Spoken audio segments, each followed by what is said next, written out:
The escalating trade dispute between the United States and China hasn't stopped one area of cooperation: technology. We will take a closer look at how the two countries are innovating together. Hello, I'm Anand Naidu, and this is The Heat.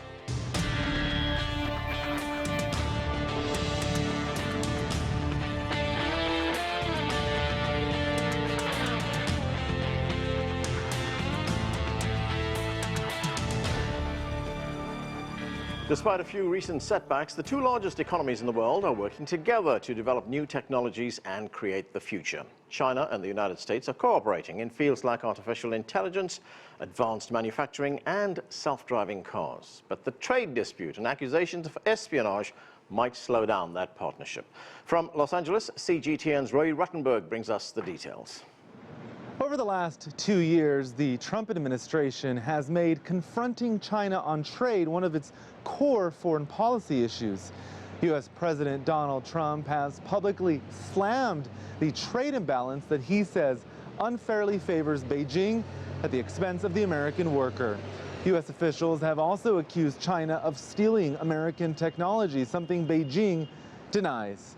Yet amid all of the back and forth, when it comes to technology, two-way cooperation on campuses and in laboratories, well, that has pushed ahead.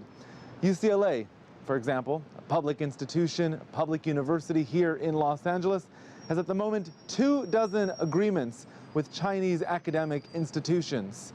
The medical school here, well, it's partnered with a hospital in Zhejiang province.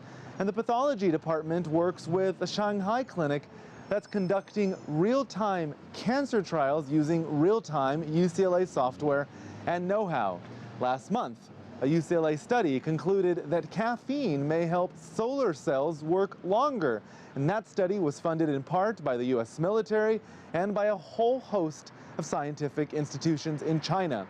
In Northern California, SAIL, Stanford Artificial Intelligence Laboratory, well, they announced that China's largest retailer, JD.com, has agreed to sponsor a research program into a range of areas: robots, machine learning, forecasting. And Google, the American search giant, revealed that it's been cooperating with Huawei on artificial intelligence. Remember, the U.S. government has accused the Chinese telecom giant of espionage. And there's been reports that the U.S. government has restricted visas to Chinese researchers coming into the U.S. Well, speaking at Stanford University, the head of the U.S.-China Business Council, that's a group representing some 200 American companies, he urged Washington to collaborate with Beijing on innovation rather than trying to control the technology.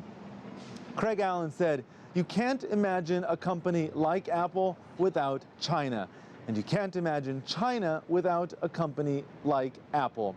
The two, he said, he suggested, were inseparable, not just because of where the parts are being produced, but because of the joint research, the joint innovation that goes into developing the parts in the first place. And that's just one company.